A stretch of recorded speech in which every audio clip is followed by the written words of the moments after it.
Bonjour à tous et bienvenue à l'épisode 5 de Retour de Flamme. Je m'appelle Jérémy Dussolier, je serai votre guide sur l'ensemble des podcasts. Aujourd'hui, on reçoit Assimina Maolida, passée par Orléans, passée par l'Académie de l'Olympique Lyonnais.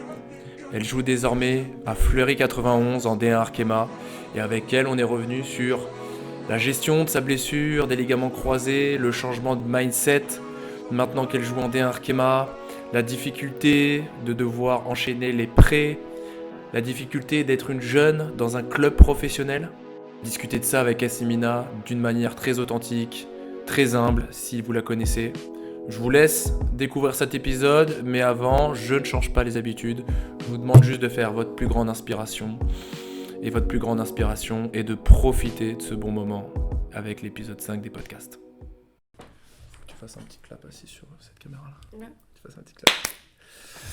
Bonjour à tous et à toutes. Bienvenue au podcast Retour de Flamme. Aujourd'hui, on reçoit Assimina. On est au local du Blanc Football 41. On est un peu chez Assis, on est un peu chez toi. On est aussi un petit peu chez moi parce que j'ai passé quelques années ici.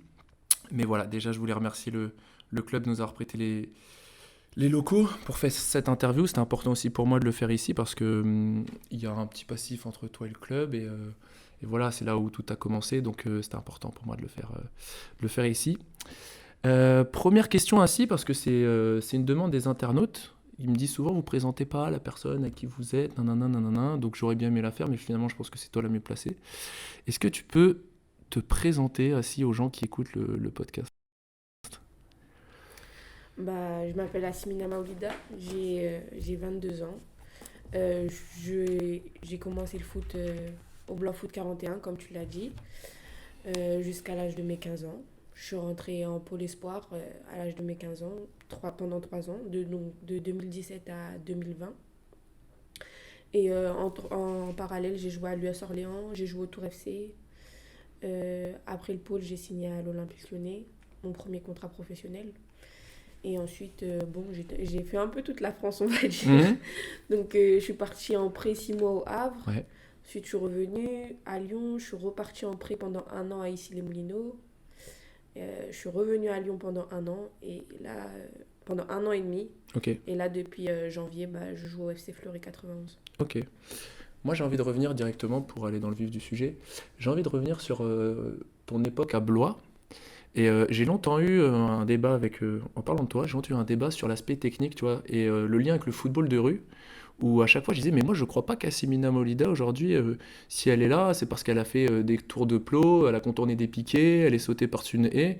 Est-ce que tu peux nous dire, pour toi, est-ce qu'à un moment donné, le football de rue, ça a eu un impact ou ça a eu un lien dans ta carrière? Ouais, ça a eu un gros lien.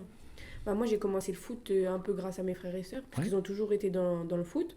Donc, un jour, comme ça, je dis, je veux faire du foot. Donc, je suis allée au Blanc Foot. À l'époque, on s'entraînait à Tabarly. Ouais.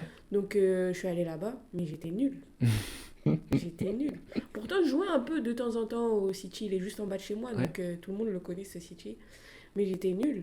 Et au final, pendant 2, 3 ans, dès que la passion du football elle est venue, je jouais tout le temps au foot. J'étais tout le temps dehors. J'étais tout le temps au City. Vraiment, matin, midi, soir, c'est vraiment le mot. Genre, on devait venir me chercher. Le matin, on sonnait à ma porte à 11h. Ouais. Descend avec le ballon, on allait sur le terrain et on jouait. À l'époque, il n'y avait pas les réseaux, hein. Tu vois, il n'y avait pas de Ouais. texto de descends, ça frappait. Ah ouais, Vas-y, descends là! Ça venait sonner. Assimina, elle est là? Oui, elle est là. Je venais réveiller comme ça. Boum, on descend et on prend le ballon et on joue. J'étais vraiment tout le temps dehors. Et en plus, j'avais la chance que le terrain il soit juste en bas de chez moi. Ouais, de ouf. Donc, ma mère, ça lui posait aucun À la problème. fenêtre. À la fenêtre, si tu dois rentrer, tu rentres. Ouais. Même des fois, le midi, pendant les vacances, je rentrais même pas manger. Genre, Ouais, c'était vraiment, c'est je clair. jouais des heures et des heures au City. Donc, ça a eu un impact énorme. Cité de la Quinière pour ceux qui pour ceux qui connaissent Blanc un peu. Et en fait, tu penses que ça t'a aidé en quoi en fait? Qu'est-ce qu'aujourd'hui, si on pouvait faire des liens assez directs entre le fait de pratiquer comme ça dehors beaucoup et ta carrière ou même quand tu étais un peu plus jeune, tu penses que ça t'a aidé en quoi? Déjà, ça m'a aidé surtout sur la notion de plaisir. En fait, on jouait. Je pensais même pas à progresser. Ouais, C'est ouais, ouais. surtout ça, en fait. Je pensais même pas, je venais au City pour me dire, ouais, là, je vais travailler ce geste technique, je vais faire cette chose. Non, je pensais juste à venir m'amuser, avec mes amis. Et tu sais, de temps en temps, on se lance des petits défis. Et Ouais. puis, au fur et à mesure, ça augmente. Et au fur et à mesure, tu vois que tu progresses, en fait. Et que ton niveau, il, il passe à autre chose, en fait. Tu te vois même pas progresser. Clairement, c'est le mot. Tu Ouais. viens au City, tu joues. Et au fur et à mesure, les grands, ils... Tu vois, souvent au City, quand t'es petit, après, le soir, il y a les grands, ils arrivent sur le Ouais. terrain. Tu Ouais. sors du terrain. Et en fait, à partir du moment où tu vas passer cette étape où en mode les grands, ils peuvent t'accepter dans ton équipe, Ouais. on va dire, et bah, tu dis que là, t'as vraiment progressé, t'es plus dans le camp des petits à prendre le ballon, etc. C'est clair, il y a un côté, au-delà du foot de rue, il y a un côté école de rue, en fait. Mm. Ça t'apprend aussi la hiérarchie, tu vois. Les grands, ils Voilà. arrivent, il n'y a pas de. Tu Et vois, là, oui, tu, tu tu sors. dégages. Tu Même si c'est dégages. ton ballon, tu sors. C'est exactement ce que j'allais dire, ça doit être ton. Mais c'est mon. Allez, laisse le ballon, par contre. Et est-ce que tu crois que sur l'aspect un peu plus mental, ça t'a aidé, forgé? Est-ce que tu penses que t'as développé des choses là-dedans? Franchement, mentalement, j'y pensais même pas. Ouais, Enfin, l'aspect mental, il a même pas commencé. ouais. Cette C'est période-là, plaisir, plaisir, tu penses à rien. plaisir. Tu penses même pas à... Tu veux devenir footballeuse Hmm. professionnelle. Tu penses à juste à jouer. 5 contre 5, même 2 contre 2, même un contre un goal à goal. Ouais. Tu faisais tout. Mais c'est important pour les gens qui nous écoutent, parce que c'est une question de génération, mais à ce moment-là, le foot, pour moi, il est au même niveau que la console. C'est-à-dire Ouais, que je vais pas faire du sport, tu vois, je vais kiffer, en fait. Je ouais vais c'est faire ce que ça. j'aime. Donc, ça aurait pu être faire du vélo, ça aurait pu être. Mais non, moi, toi comme moi, c'était le foot, le foot, le foot.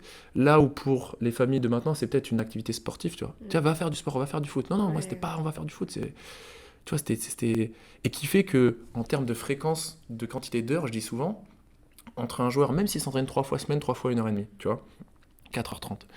Mais quand nous, t'en fais 1 heure, allez minimum, imagine tu prends 1 heure chaque jour, t'en fais 1 heure x 7. ouais. Et le week-end, t'en fais 7 même. Tu vois, t'en fais... Donc en fait, sur une semaine entière, tu fais 14 heures, t'es presque à 10 heures de foot. Mais oui, qui est pas séance, qui est pas truc. Mais moi, je trouve ça. Aujourd'hui, je crois que c'est ce qui se perd. Mm. Mon père, il ouvrait la fenêtre. Mon frère Jérôme, il criait Jérôme, Jérémy, vous rentrez. S'il me regarde, mon frère, il s'en rappellera. Mm, Il mm, criait ça dans la rue. Mais mm. il sait pas où on était, on était dans le secteur. Tu vois, Ouais, ouais. on rentrait. On rentrait et effectivement, il y avait ce côté un peu plus liberté. Mm. Et est-ce que tu penses que ça t'a donné, ou pas, maintenant, avec un peu de recul, une forme de, pas de résilience, mais tu vois, une forme de, un mindset en te disant, moi je veux jouer contre les grands, ou moi j'ai envie de jouer contre les grands, ou est-ce que tu penses que ça t'a donné ce petit goût quand même de la confrontation à plus fort?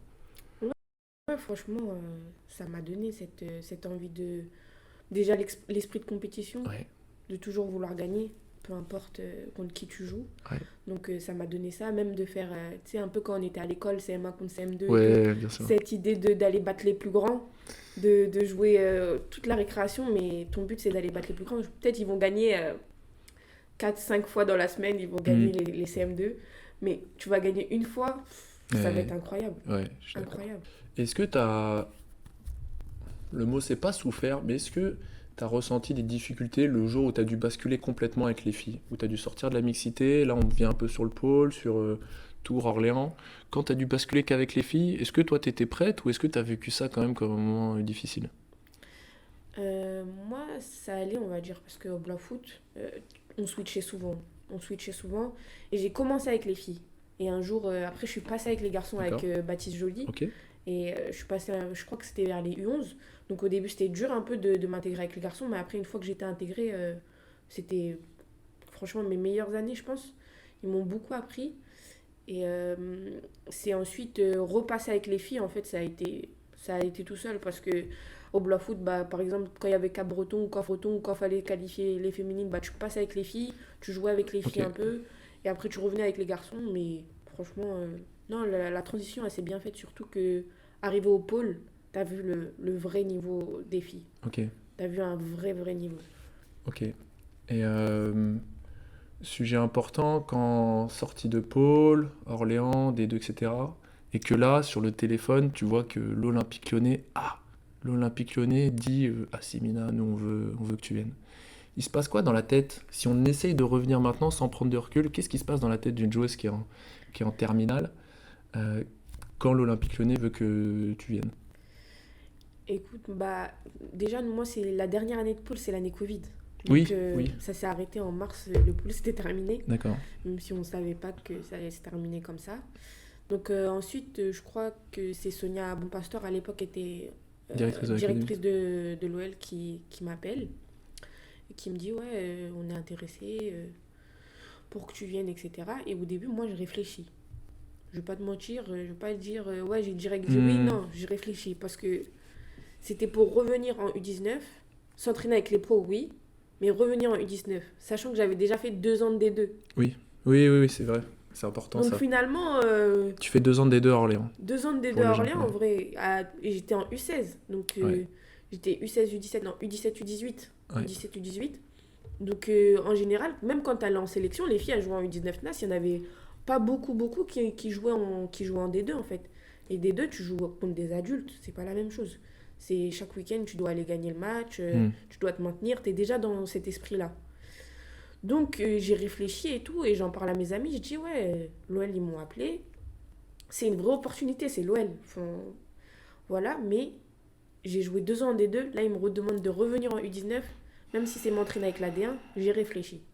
Même j'en parlais avec Émilie aussi qui m'a beaucoup aidé. J'ai réfléchi à est-ce que je dois vraiment hmm. aller maintenant à l'Olympique Lyonnais en fait.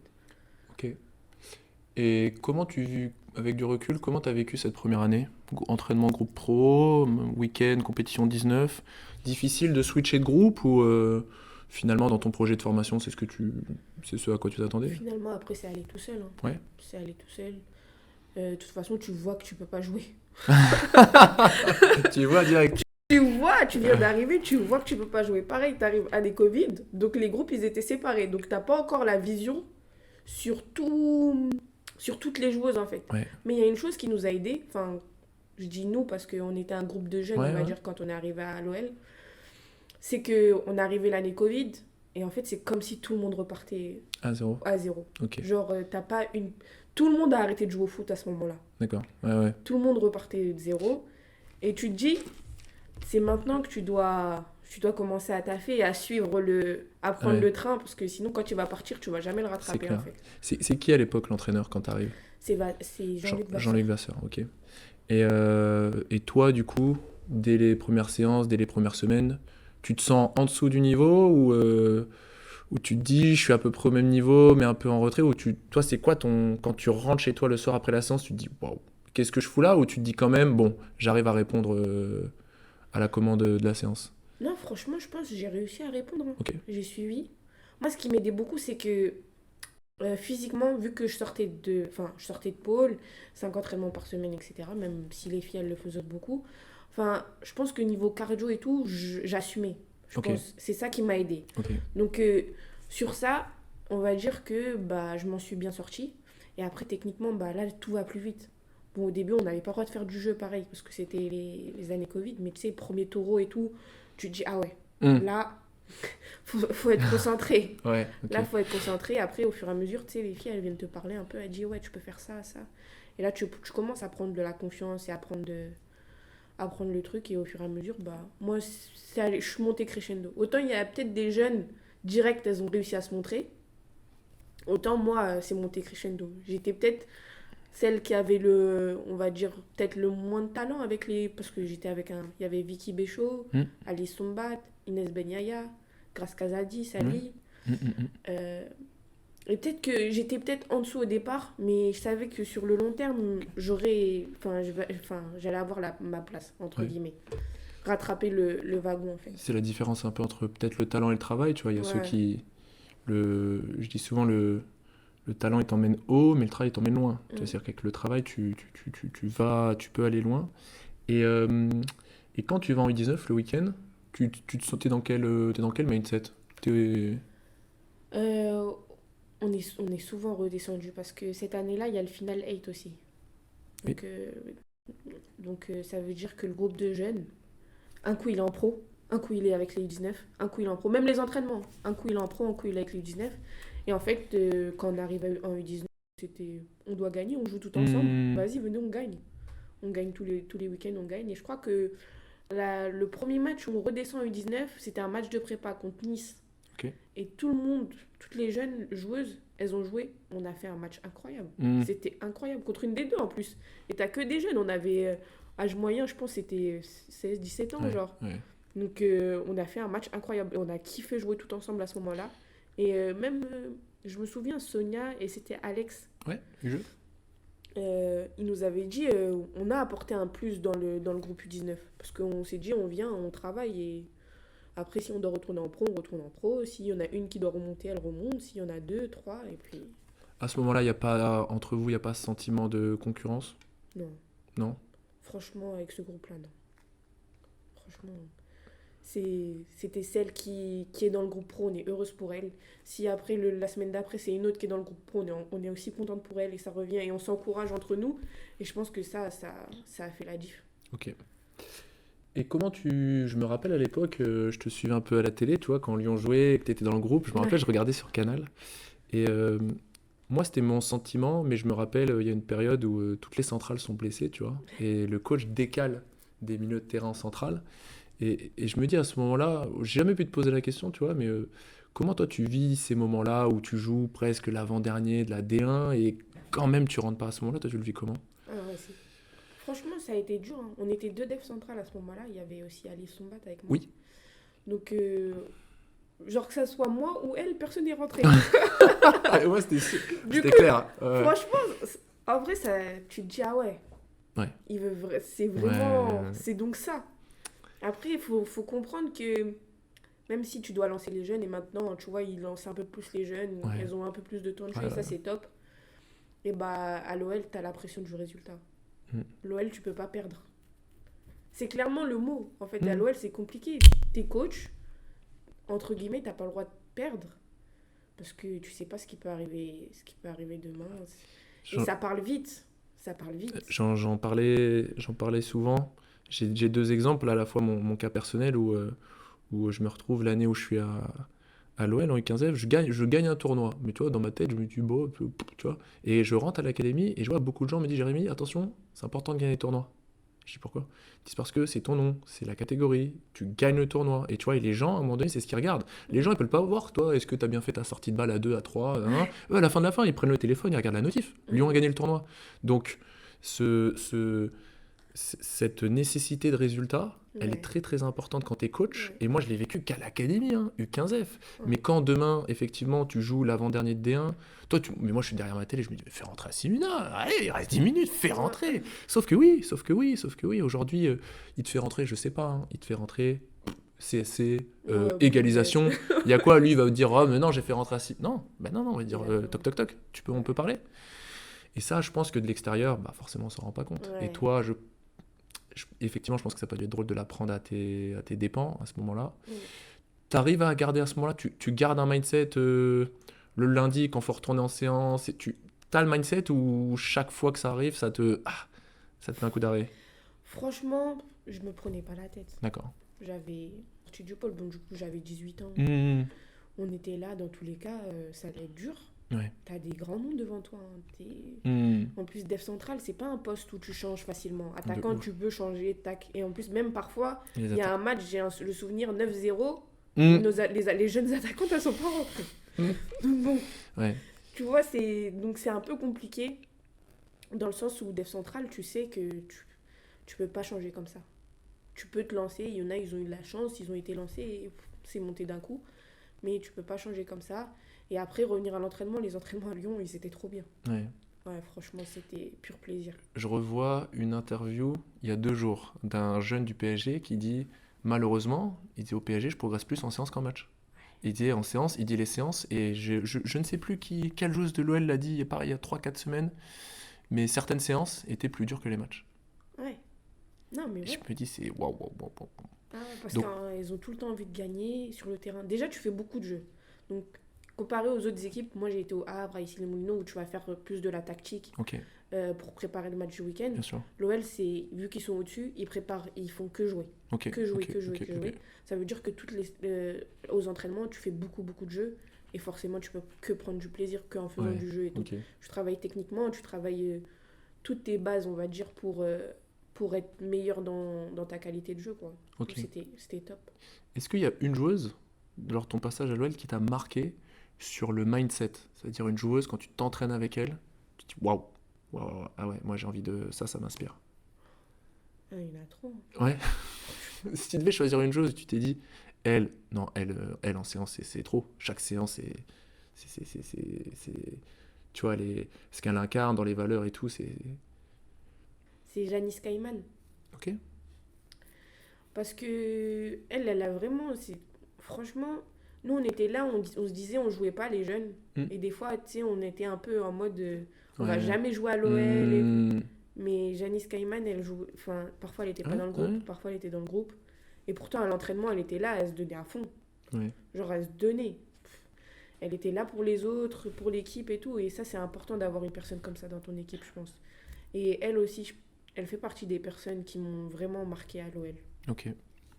J'en ai entendu parler aussi de cette capacité à s'entraîner, tu vois, à Ouais. s'entraîner, à constamment s'entraîner sur le haut niveau, sans être tributaire de est-ce que j'ai joué, est-ce que je vais jouer. Tu vois, c'est-à-dire Ouais. c'est des gens qui maintiennent constamment un haut niveau Ouais. d'engagement à la séance et qui sont pas sur je vais bien m'entraîner parce que je sens que je vais jouer, tu vois. Et ça, c'est pour moi en tant que coach, c'est des choses qu'on a envie de récompenser Ouais. justement quand il y a 9-0, tu vois. On va faire entrer ces choses-là d'abord parce que Ouais. elles n'ont pas forcément votre âge, et pour autant, tu vois, elles pourraient se dire, bon allez, vas-y, non, non, mais c'est des joueuses qui bossent, Ouais, qui et me ça, c'est des besoin. joueuses qu'on a envie de récompenser. Ouais. Et je me rappelle, c'est des joueuses qui rentraient très souvent, tu vois, Ouais. qui rentraient très souvent parce que tu as envie, sur une finale, tu vois que tu as 2-3-0, bah, tu vas les faire participer à la Ouais, fête. c'est Parce que... ça. C'est Ok. exactement ça. Et à la suite de ça, tu as les prêts qui arrivent, du coup, le premier c'est à ici. Non, Le premier c'est au Havre, Ouais. c'est vrai, je me rappelle, je te regarde sur Canal en plus. Comment tu vis ce...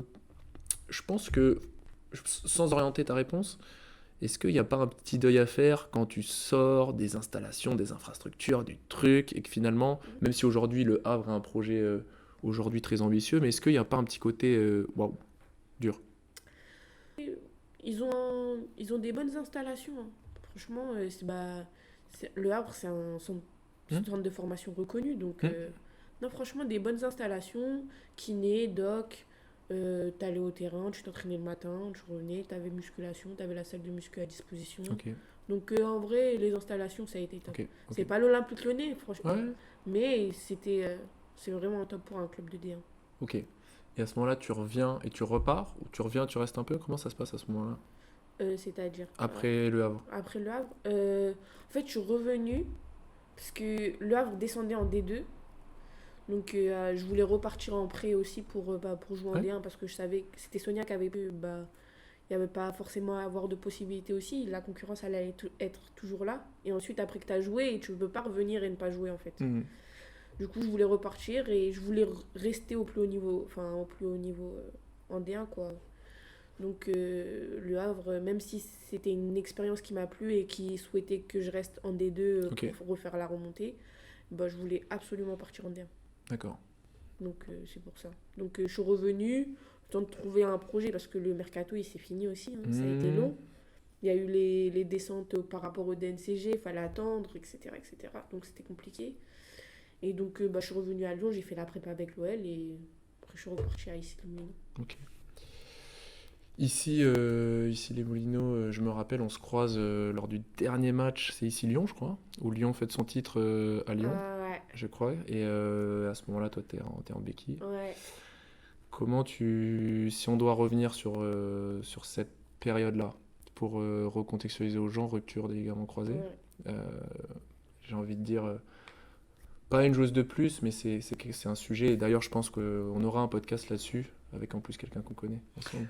Mais on aura un podcast là-dessus sur tous les mythes qu'il y a autour des croisés, tout ce qu'on peut se dire, tout ce qu'on croit, tout ce qu'on truc. Tu vois, il faut qu'on en parle absolument.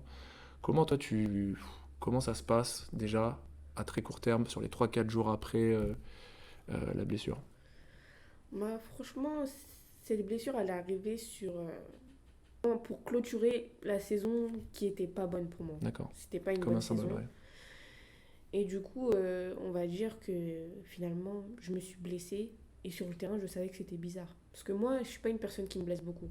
Ma grosse blessure avant ça, c'était une lésion à l'ischio. Hmm. Et ça m'est arrivé une fois dans toute ma période. Tu peux demander à tous mes entraîneurs. Je suis une personne, j'ai jamais été Oui. blessée en vrai de vrai. Donc ça veut dire, elle est venue clôturer la saison qui a pas été bonne. Et je savais direct. Je Hmm. savais direct. Pourtant, j'ai essayé de recourir sur le terrain, je savais direct. Le lendemain, j'ai dit, c'est sûr, c'est ça. Même si je savais pas, parce que j'avais pas fait de l'IRM, j'ai dit, c'est sûr, c'est ça. Je demandais aux filles et tout. Franchement, je suis partie voir une fille qui s'est déjà fait les croisés, 2 personnes de mon équipe à Islimino à l'époque. Et je lui dis, franchement, dis-moi clairement, Hmm. regarde mon genou, Hmm. est-ce que c'est ligament croisé? Elle me dit, ouais, franchement, moi, mon genou, il était gonflé. Pareil. Je dis pas. Je dis, bah voilà, Hmm. je peux rien y faire. Et toi, t'arrives à le vivre, c'est pas sereinement, mais t'arrives à le vivre, ça va quand même à ce moment-là, où il y a vraiment tu vois, pas une chute, mais est-ce que t'arrives à bien le vivre quand même? Ouais, je pense que, on va dire, ouais, j'ai réussi à bien le vivre. De toute façon, j'avais pas le choix, hein. Ouais. Que je veuille ou non, je pouvais pas jouer au foot, hein. Mon genou, Tu vois, je pouvais pas marcher. en fait, c'est que pour certains, c'est pas le début d'une dépression, mais pour certains, Ouais, tu vois, c'est ouais, non, mais tout si, je s'arrête, tu comprends. vois. Je Ouais. comprends, bah oui, parce que j'ai côtoyé des personnes. Bah, du coup, pendant mes croisés, j'ai vu des personnes. Ils l'ont pas vécu, enfin, Ouais. pas la même chose, quoi. Et c'est juste moi qui a été dur, c'est que c'est arrivé année de Coupe du Monde, tu sais, il y avait la Coupe du Oui, Monde du 20. oui, Et que oui, du coup, oui. bah là, tu te dis, bah dans tous les cas, Fini. tu peux pas la faire. C'est juste ça Ouais. qui a fait mal. Mais après, tu vas à l'opération et tu commences ton Ouais. chemin. Qui- T'arrives à identifier un truc qui t'a aidé sur ce retour de blessure? Qu'est-ce qui a fait, comment t'as réussi à garder un mindset plutôt positif? Est-ce que t'as du recul là-dessus sur, tu vois, certains, c'est la présence des proches, d'autres, il y a une forme aussi de religion, tu vois, pour certains, Ouais. c'est le fait d'être focus sur la religion qui les aide. D'autres, c'est simplement la fatalité, voilà, ça m'est arrivé, c'est comme ça, Mm. tu vois, destin, il faut que j'avance. Qu'est-ce qui, à ce moment-là, toi, te fait tenir, entre guillemets? Ouais, évidemment, c'est la religion. Donc là, on va dire que j'étais proche de la religion. Ouais. Enfin, je suis musulmane. Et que bah, ça m'a permis de encore plus approfondir. Avoir on va dire le pourquoi du comment. Mais... Et je pense que mes parents aussi m'ont beaucoup aidé parce que rien n'est jamais grave avec eux. Ouais. Rien n'est grave. C'est, c'est comme ça, tu t'es blessé. Souvent, elle me le dit, même quand je joue pas, elle me dit, oh, c'est pas grave, la dernière fois, t'as joué. Mmh, ouais, c'est Donc en la... vrai, on, ça a été. on en parlait avec, dans le podcast avec Rachida, on en a parlé, sur le fait de cette culture, cette religion nous pousse finalement à accepter le côté destin. Tu vois, le Ouais, côté, ma mère me dit souvent, quand Dieu il ferme une porte, il ouvre une fenêtre, tu vois. ouais, Et finalement, on a du mal à voir cette fenêtre, à se dire, putain, pourquoi ça m'arrive à moi? ouais, C'est que du malheur. Et que finalement, effectivement, toi, ça te permet de te rapprocher de ta famille. ouais, Ça te permet peut-être aussi tu vois, de commencer à réfléchir sur toi-même, à bosser sur... En fait, moi, je crois que c'est important dans un parcours d'avoir un moment, tu vois, c'est réattelé sur le côté où tu es seul. T'es ouais, seul. Même ouais, si c'est tu as le ça. staff autour de toi, t'es seul. Et des fois, tu es sur le vélo, tu vois, on me dit, allez-y, chauffe-moi 10 minutes de vélo. Ça peut être les 10 minutes les plus longues de ta vie, tu vois. 10 minutes, ouais, tu sais, 10 minutes là, je sais pas combien Ouais, on est du podcast, mais tu vois, 10 minutes, c'est tellement long dans ces moments-là. Et je crois que c'est important de le vivre une fois dans son parcours. Tu vois, c'est ouais. important de le vivre parce que tu te rapproches de toi-même. Et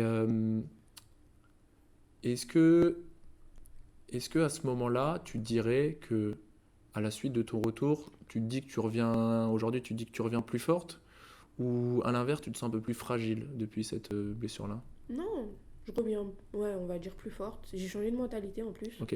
Ça m'a permis de changer un peu. On, Donc, on peut s'arrêter là-dessus sur qu'est-ce qui t'a permis, toi, justement, c'est quoi, si tu devais donner des détails là-dessus? bah déjà, avant ma blessure, je pense que je me mettais beaucoup la pression sur Ok. tout. Donc, forcément, je le voyais pas, hein, mais c'était, je dois jouer mes matchs en D1 pour être en sélection. Et au final, bah, même avant même mon croisé, j'étais plus appelée en sélection. Ouais. Donc en fait, je me suis mis la pression pour être vraiment pour être prête pour cette Coupe du Monde, etc., pour être sélectionnable, entre guillemets. Et au final, bah, ça a fait tout l'effet inverse. Mais en fait, c'est juste moi, je me suis mis la Ouais. pression parce que j'ai pas joué en club. Je me suis dépêchée de rester, par exemple, en D1. Alors que peut-être que si j'avais été en D2, Ouais. j'aurais joué tous les matchs et c'est la même chose.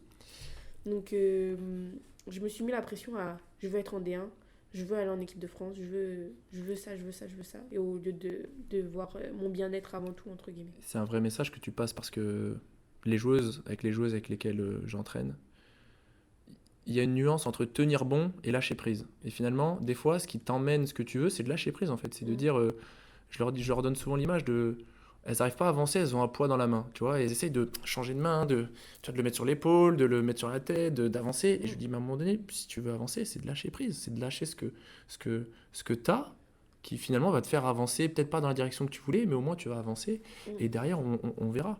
Et je crois aussi que ça vient de ce côté religion, tu vois, moi, ma mère me dit tout le temps, Inch'Allah, tu vois, c'est que, en fait, c'est quelque chose de plus grand, si Dieu le veut, tu vois. Ouais. Si Dieu le veut, c'est quelque chose de Exactement. plus grand, et c'est ce que je dis souvent à mes joueuses, il faut lâcher prise, mais il faut avoir foi. Il faut lâcher prise sur le fait que c'est pas moi qui choisis. Ouais.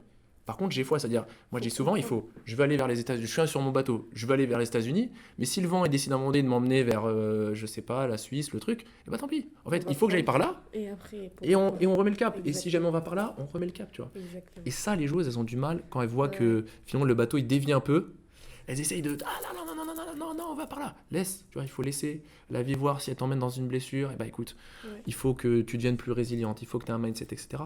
Et moi j'ai l'impression vraiment, je le vois avec du recul, que ça vient de la culture en fait. Ça vient de la quand tu as évolué comme toi, tu as grandi là-dedans, finalement ça te donne une plus grande capacité peut-être à relâcher. Tu vois, à relâcher. Même si toi peut-être qu'il t'a fallu la blessure pour Ouais. vraiment relâcher. Mm. Aujourd'hui, aujourd'hui, tu dirais que tu mets des choses en place pour aller vers ça, ou tu dirais qu'au contraire, tu fais peut-être moins de choses pour te rapprocher de ton bien-être? Non, parce que c'est facile de dire que Dieu, on dit souvent Dieu au contrôle, etc. Ça, Mmh. bien sûr. Ouais, Mais si tu fais pas les causes, tu vas ouais. pas. Ma mère dit souvent, elle me dit, si tu traverses l'autoroute à pied, Ouais. Dieu viendra pas te sauver de... Mhm. Si tu fais pas les causes, souvent on en parle avec les à l'OL, on m'en a souvent parlé et on m'a dit mais si tu fais pas les causes, Je tu crois vas que pas y arriver. c'est Si tu travailles pas, mot pour mot ce qu'a dit Rachida dans le podcast, Ah, je crois. je pense que on a la Ouais, même il y a ref une aussi. connexion, d'accord. Il y a la même ref. D'accord. Franchement. Donc si tu fais pas les causes, tu peux pas y arriver. Est-ce que tu peux développer pour qu'on soit aligné sur le même truc, faire les causes? Faire les causes, c'est par exemple tu veux revenir de ton croisé. Tu veux le revenir. Bah si tu vas pas à la salle, si tu fais pas ta réathlée, si tu fais pas les choses pour que ton genou il aille mieux, eh ben, tu vas jamais réussir. Bien sûr. Si par exemple je me mets à la première étape de l'opération et que j'attends que les 10 mois ils passent sans rien faire, Hmm. je ne vais pas pouvoir jouer, ça c'est sûr. Ouais. Donc c'est ça, faire les causes pour moi. Ok. Il faut que je te montre une petite vidéo Ah. de notre ami en commun. Salut Assi, je pense que tu m'as reconnu, je te fais un gros bisou en tout cas. Moi j'ai une question à te poser, j'aimerais bien savoir comment tu as vécu ton épisode de blessure et le fait que tu sois redescendu à l'académie pour finir ta réathlée et si ça n'a pas été trop difficile à vivre pour toi cette période parce que c'est pas facile de redescendre d'un groupe et je pense que eh bien, la considération était différente entre une joueuse comme toi, un peu plus jeune, qui arrivait à l'OL et qui avait été prêtée, comparée à une autre joueuse professionnelle qui a exercé depuis longtemps dans le milieu. Je te fais un gros bisou, je t'embrasse assez. Ah, mon gars Polo. Est-ce que tu es... Bien sûr, Ouais, bien sûr. je te... Du coup, pour réagir à ce qu'il dit, c'est que moi, avec Sonia, donc moi, il faut savoir que quand je me blesse, il me restait 1 an de contrat avec l'OL. Ok. Donc j'avais signé jusqu'en 2023. Donc c'était entre guillemets, tu vois, ils allaient pas me laisser. Parce Ouais, que ouais. même si peut-être il allait avoir une rupture contractuelle pour que je puisse partir et jouer, qu'on avait vu avec Sonia avant ma blessure, ok, on va dire, ok. Sonia et Théo. Et bah je me suis blessée et bah ils ont pris en charge. Sonia m'a dit, y a pas de souci, t'es pris en charge, etc. Ça, il faut que les gens comprennent que ça, Ouais. c'est pas une obligation. Hein. Ça, c'est Ouais. pas, oui, c'est la bienveillance, Ah le ouais. bon sens fait que, mais aujourd'hui, il y a et ça, on le sait pas trop, mais il y a des joueuses qui ont été un peu Ouais, laissées pendant la blessure. ouais. Laissées pendant la blessure. Mais non, franchement, sur ça, le club, il a été top. Genre, donc, dans tous les cas, j'étais en contrat jusqu'en 2023.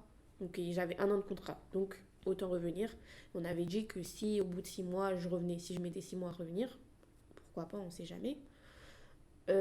Peut-être partir en prêt et voir ce qu'il y a à faire, etc. Donc, au début, j'arrive. Et sauf que c'est l'année où il y a énormément de croisés à Mm. l'OL. Ouais, ouais. Donc, Tu t'as t'en rappelles de tête ou pas, les joueuses? Marozane, Ellie Carpenter, Oui. Amel Majri Amel Majri. croisée grossesse, Ouais. et Katharina Macario. Donc C'est là, vrai. déjà 4. Ouais. Ada Egerberg. Ouais, c'est vrai. Egerberg, pardon. Ouais. Donc là, ça fait beaucoup de blessures en fait. Tu as 5 blessures déjà. Et tu dois gérer avec 2 kinés et Ouais. une qui est à mi-temps. Donc Ouais. Ganaël aussi qui était avec moi, qui s'est occupée de moi. Donc, il fallait faire un choix. Ouais. Fallait faire un choix. Et tout de suite, quand je suis arrivée à l'OL, en fait, j'alternais faire mes soins à Dessine Ouais. et faire mes soins à mes yeux. Pour mes yeux, c'est l'académie Ouais. et Dessine, c'est les pros. Donc, j'alternais faire mes soins à Dessine et faire mes soins à mes yeux avec l'académie, avec le groupe réserve. Parce que pour Ganel, c'était plus simple, puisque après, quand elle remontait en pro, elle devait s'occuper des plus grandes, sachant que on va dire que à 15h, tu as cette personne. Ouais. À 17h, tu as cette personne, etc. Même pour les prépas physiques, pareil. À telle heure, tu as cette personne, et à une autre heure, tu as cette personne. Et au final, fallait, entre guillemets, sacrifier quelqu'un, mais c'est comme ça, tu vois. Moi, j'étais la plus jeune, on n'allait pas envoyer forcément une plus grande Bien à sûr. l'académie. Donc en vrai, ça, je l'ai bien pris. C'était juste un peu compliqué parce qu'à l'académie, du coup, Ganel, elle est toute seule. Ouais. Et que la matinée. Parce qu'après, elle passe en pro.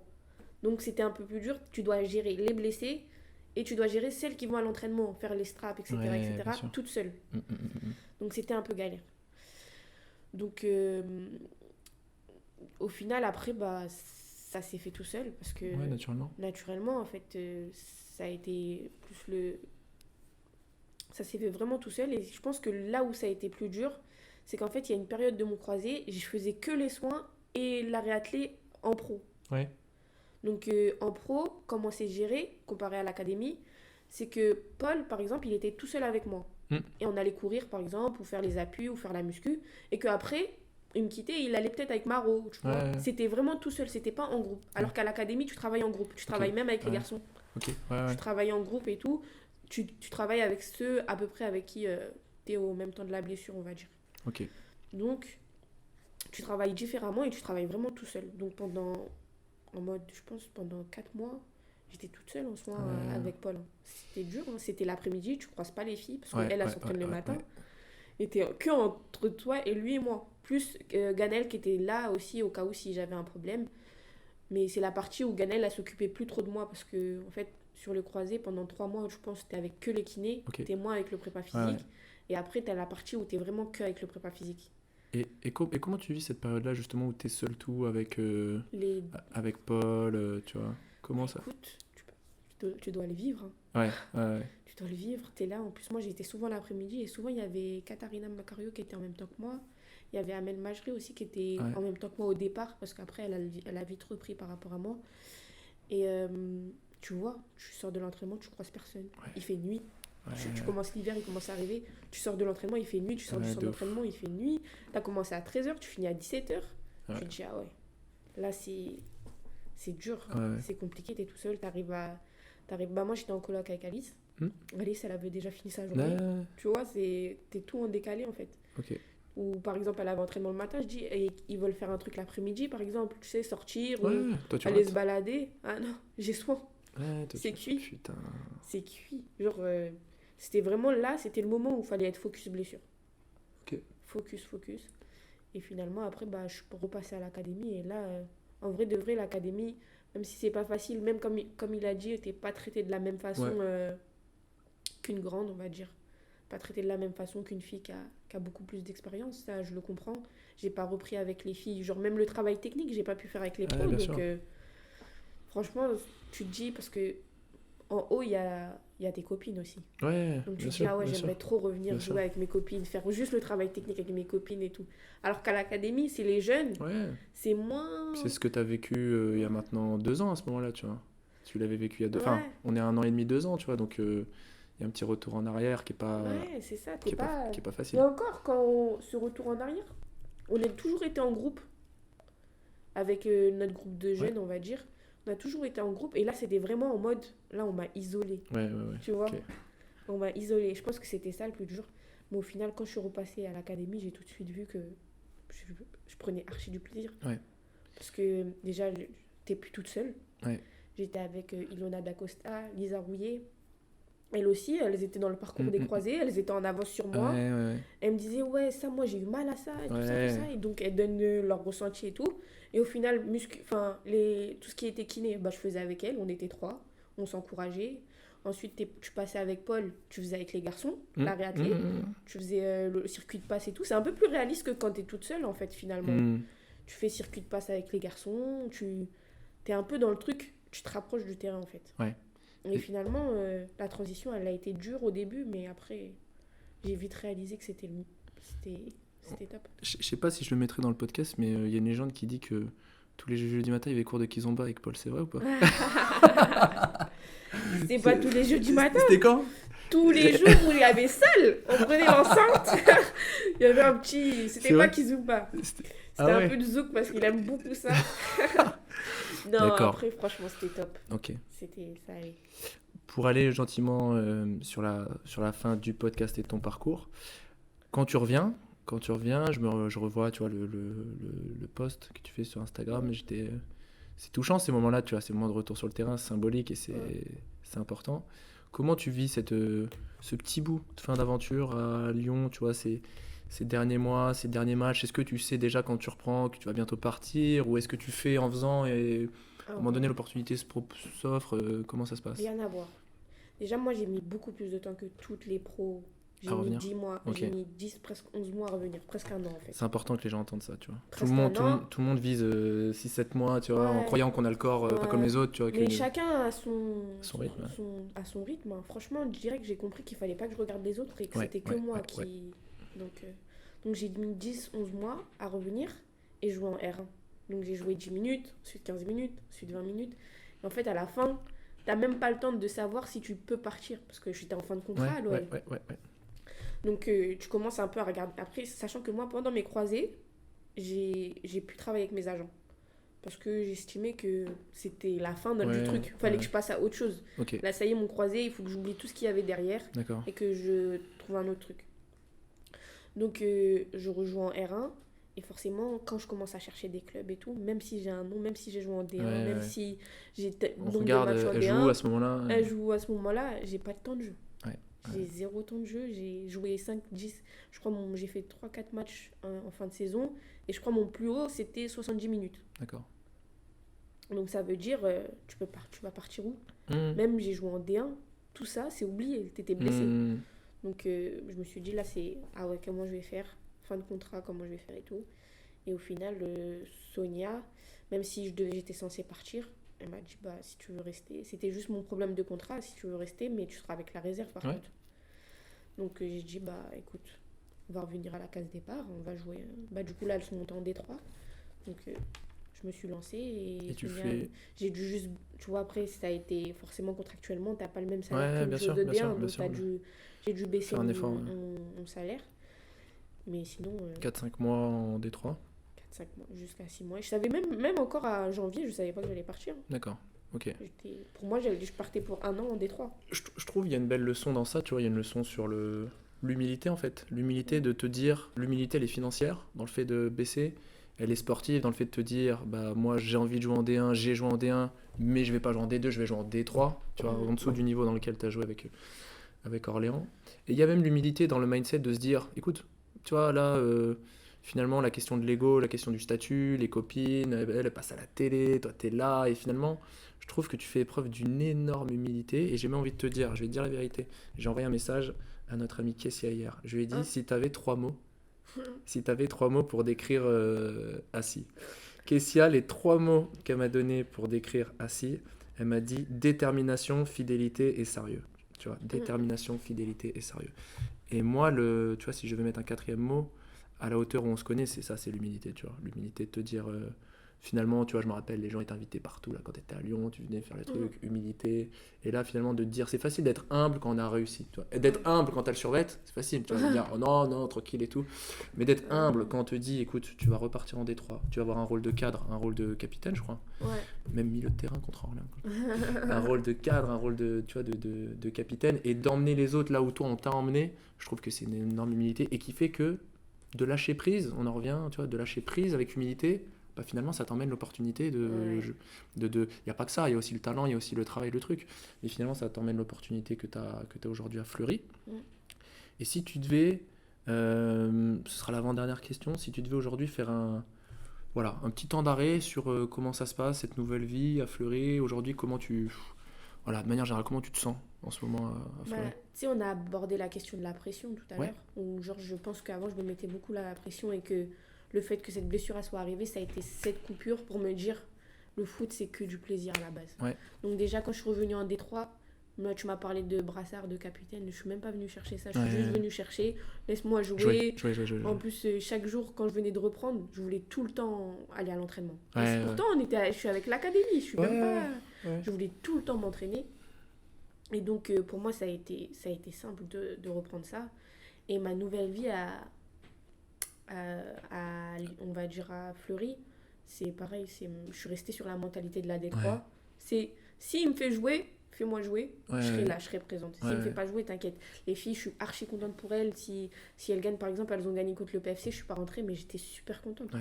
Enfin, je suis passée dans Dans un autre, dans ouais. la mentalité où en mode je suis là si t'as besoin de moi et moi je prends du plaisir à être là Bah, et si je suis pas là si tu me fais pas jouer bah c'est pas grave quoi. je veux vraiment marquer ça, surtout pour les joueuses qui écoutent.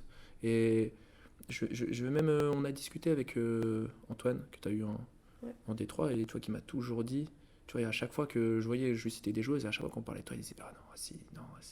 Tu vois, genre, il y a vraiment un côté, tu vois, ce que tu dégages auprès des joueuses en tant que coach nous aide, tu vois, ça nous aide, Ouais. c'est-à-dire tu prolonges un peu le discours, tu vois, et on a besoin de joueuses comme toi pour aider dans les groupes. Et en anglais, on dit le growth mindset, tu vois, c'est un mindset d'accroissement, tu vois, un mindset Ouais. de progression. Et toi, aujourd'hui, d'avoir basculé dans ce mindset, c'est incroyable parce que Ouais. quand tu joues pas, tu aides, quand tu joues, tu aides, et finalement, tu vois, t'es au service du projet, t'es pas dans l'égoïsme, même si, comme tout le monde, hein, t'as envie de jouer, hein, quand ton nom il est bien pas sur sûr. on se ment pas, quand le nom il est pas Ouais, sur la causerie sur tu le te dis, tableau, ouais, ça pique. ouais, ça Mais fait derrière, mal. qu'est-ce que je peux faire pour aider le projet et qu'est-ce que je peux faire aussi pour y retourner? Et Ouais. souvent, c'est d'aider le projet, tu vois. Donc, Ouais, c'est vraiment, j'ai eu cette modalité-là et j'en ai beaucoup parlé avec les filles avec qui j'étais proche à l'OL. Donc, ça m'a permis de dire, bon, bah, rien n'est jamais grave. Et puis, comme je t'ai dit, même ouais. ma mère et mon père, c'est jamais grave, Mm. franchement. Même, je leur ai dit, quand je suis restée à l'OL, bah, je dois baisser mon salaire, etc. Ils me disent, ah, c'est pas grave. Ouais. On a grandi, Bien sûr. avec un salaire à la maison, c'est pas ça qui fera la diff. Ça Exactement. viendra plus tard, si jamais. Exactement. Donc en fait, tout ce que j'avais fait avant, entre guillemets, où j'étais souvent. Je voulais vraiment tout le temps bien faire les choses, Mm. et bah c'est parti. Maintenant, je joue pour jouer et Ok, être contente. Comme si j'avais pris mon ballon et que j'étais descendue au City, en fait. exactement. Exact. Super, super inspirant. Pour conclure, la question que je pose à tout le monde, pas évidente, mais moi, à Semina Molida, j'aurais réussi quand? Je l'ai vu cette question. Tu l'as vu? Tu l'as Ouais. préparé peut-être maintenant? Non. Quand est-ce que Semina Molida l'aura réussi en fait? Et j'en avais parlé avec Issa et j'ai dit, mais moi, je pense que j'ai réussi et que je suis fière de ce que j'ai accompli. Franchement, j'ai eu quelques titres, on va dire.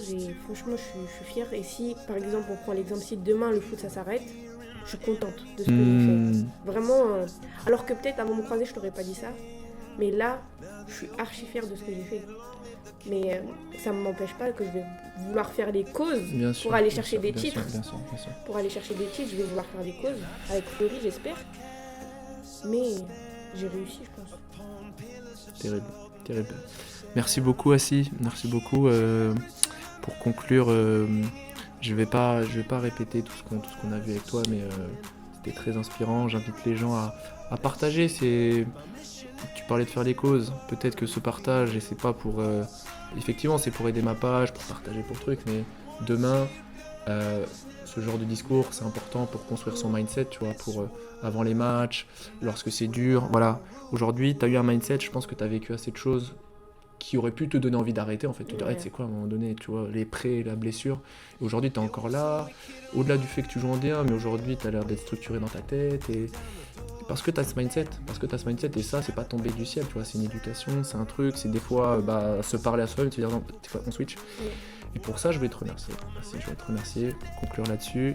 Dire aux gens que Donc voilà, n'hésitez pas à partager, il y aura d'autres épisodes qui vont arriver. Il y a aussi un épisode d'ores et déjà qui va arriver sur les croisés, discuter de ça absolument. Je pense que c'est important d'en parler. Qu'est-ce qu'on peut faire si ça nous arrive? Qu'est-ce qu'on peut faire pour pas les avoir? Est-ce qu'on peut faire des choses pour pas les avoir? L'impact que ça a sur le mental, c'est très important.